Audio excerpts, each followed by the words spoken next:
All right, sports fans, how's everybody out there doing?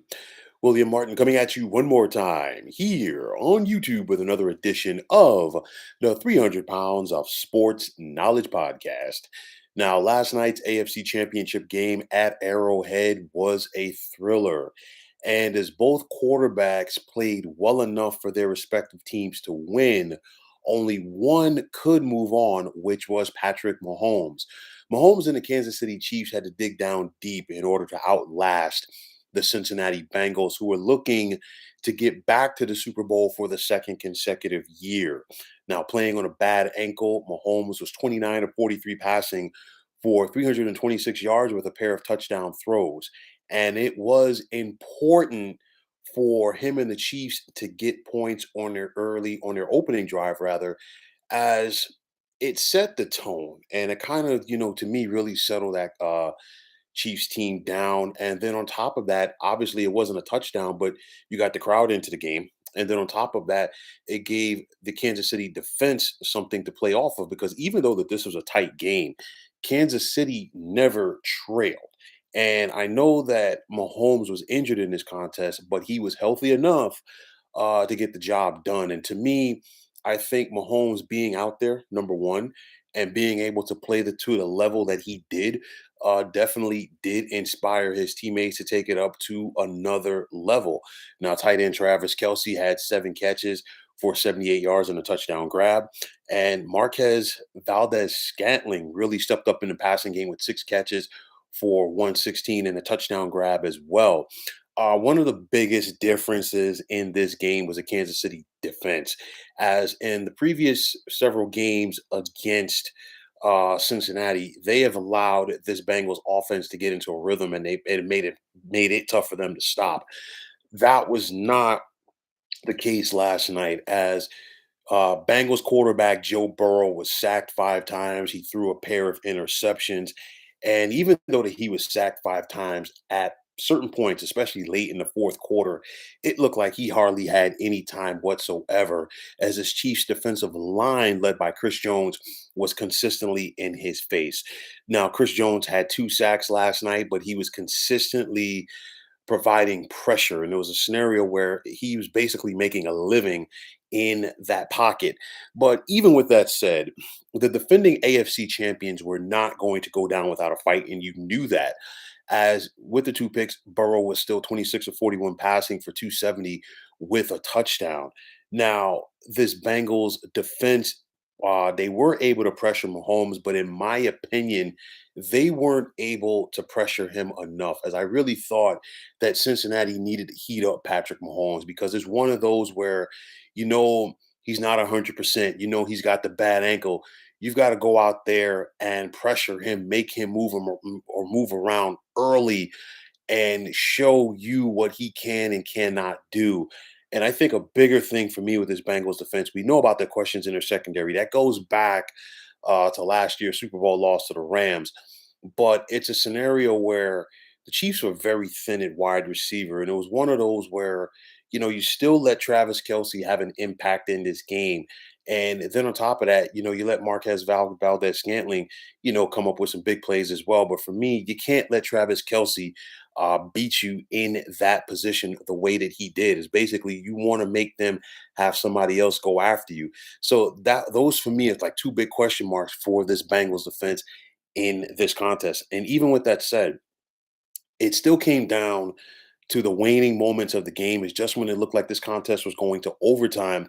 Bengals defensive end Joseph Asai committed a personal foul penalty, which put the Chiefs in field goal range for the game winner by Harrison Butker. And I'm going to talk about this because it was a 45-yard kick. Without that penalty, the Chiefs still had 8 seconds left, a chance to try to move it up to maybe like a 52, 53-yard kick and, try to go out there. Obviously, it would have had to have been a play where you're throwing it close to the sidelines in order to get out of bounds because at that point, Kansas City did not have any timeouts left. Joseph Asai, it's one of those where it's a heat of the moment thing, and it's easy to sit back and be an armchair quarterback, if you will, and be critical of that. That was a very tough situation right there. Obviously, as a defender, you have to know to let up in this current National Football League because the officials are going to protect the quarterbacks, but they are definitely going to protect the elite quarterbacks. And Patrick Mahomes obviously is going to get that call. It was a penalty. Don't get me wrong. It was a penalty.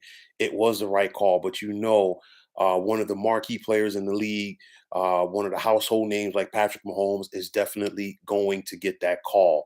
With that said, I'm not sure, and I hope that I'm wrong, that Joseph Asai may ever be able to get over this because I say it from the standpoint that social media, the nation, everybody's talking about it. And, you saw the young man on the sidelines after the game crying because he knew how close this team was to the Super Bowl. And of course, his mistake was part of it. I'm not going to sit up there and say his mistake and his penalty was the sole reason why the Bengals lost that game. No, there's a litany of reasons, which I'm talking about some of them right now as it is.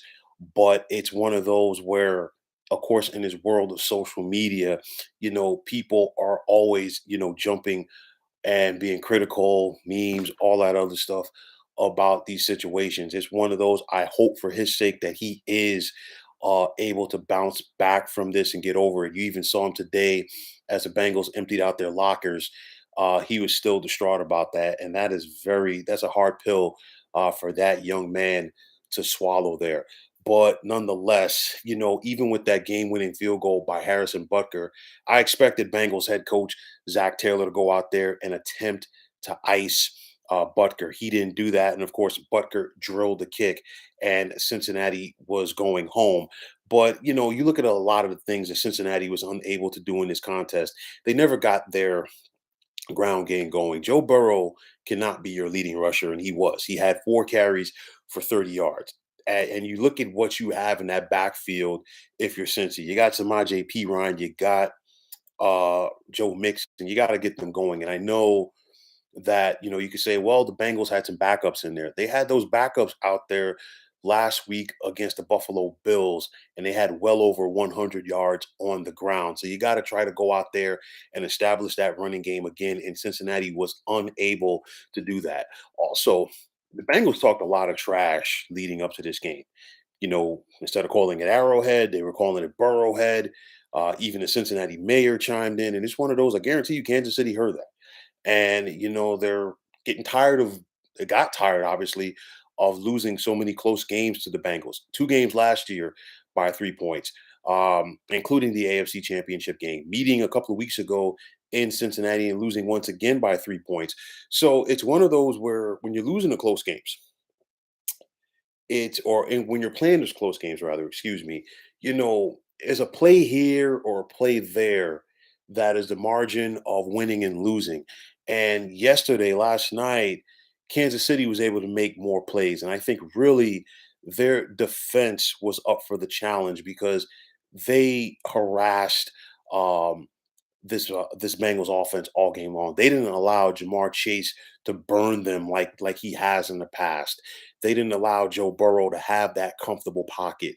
And that was a big difference in this game. Kansas City really answered the bell in this one, and this is why they are AFC champions for the third time in the last 4 years. Now, for the Bengals, obviously, they want to try to recover from this loss, and I think that they will because for the first time in a long time, I can honestly say there is a culture change in Cincinnati. This team takes the field expecting to win, and it's because of that guy that they have at quarterback. I know that some people call him Joe Cool, and I know that the Bengals came up short last night. They came up short last season in the Super Bowl, but this team is going to consistently be in the mix.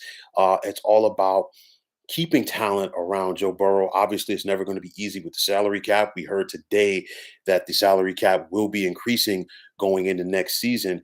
But nonetheless, it's all about keeping as much talent around Joe Burrow as possible because this Bengals team is legit. And I know that the AFC is stacked at the quarterback position. I've talked about this on several occasions on here. But nonetheless, number 9 is definitely going to give you an opportunity to win. Now, on the flip side for the Chiefs, Patrick Mahomes now has 2 weeks to get healthier for Super Bowl number 57. But when he takes the field at Super Bowl number 57, the task at hand won't be easy as he is facing one of the best teams in the NFL in the Philadelphia Eagles. And the Eagles are a stacked team at every single position. Obviously, we're going to hear a lot of talk between now and not next Sunday, but Super Bowl Sunday, rather, as far as the Andy Reid Bowl, because, of course, Andy Reid, for so many years, was the head coach in Philadelphia, helping them win an NFC championship back in 2004. But nonetheless, it's got to be an all hands on deck mentality for Kansas City once again. I said after the game, obviously not on here, I expected Kansas City to start the week as a 2.5 point, maybe 3 point underdog in this contest. They opened up as a 2.5 point dog against Philadelphia. Now, on the flip side for the Eagles, it's a scenario where I really feel that they haven't been tested yet, especially from the quarterback position. They made life tough for Daniel Jones in the divisional round against the Giants. We saw what they did. They knocked out Brock Purdy early in the contest yesterday against the 49ers. Josh Johnson couldn't get it done, and they had to go back to Brock Purdy, and he was already, a wounded player at that point. So it's going to be interesting to see how the Eagles are able to gear up for this one against one of the better quarterbacks in the business. I think we are in store for a tremendous contest 13 days from now or 12 days from now in Super Bowl number 57 out in the desert between the Eagles and the Chiefs, as it's just 60 football minutes away from deciding a champion for this NFL season. But nonetheless, it was an epic battle last night at Arrowhead. You knew it was going to be close throughout. Two of the better quarterbacks in the NFL, and they once again proved it last night. But when it was all said and done, Mahomes and the Chiefs found a way to get it done and advance to the big one. So, folks, that is going to wrap it up. And as always, I want to take this time out to thank you for tuning into the 300 Pounds of Sports Knowledge podcast here on YouTube. I want to take this time out to thank all of you fine folks out there for tuning in. And if you have not already, please feel free to subscribe to this channel. Now, if you're on Twitter, please feel free to follow me at 300 Pounds of Sports. And like I always say, if you follow me, it'll be my pleasure to follow you right back. There's also the sports discussion group on Facebook at the Sports Depot 365. Now you can check it out. Drop a line and be a part of one of the better sports debating sites going on social media. So once again, fine folks, my name is William Martin. I'm signing off, saying take care and have yourselves a wonderful day.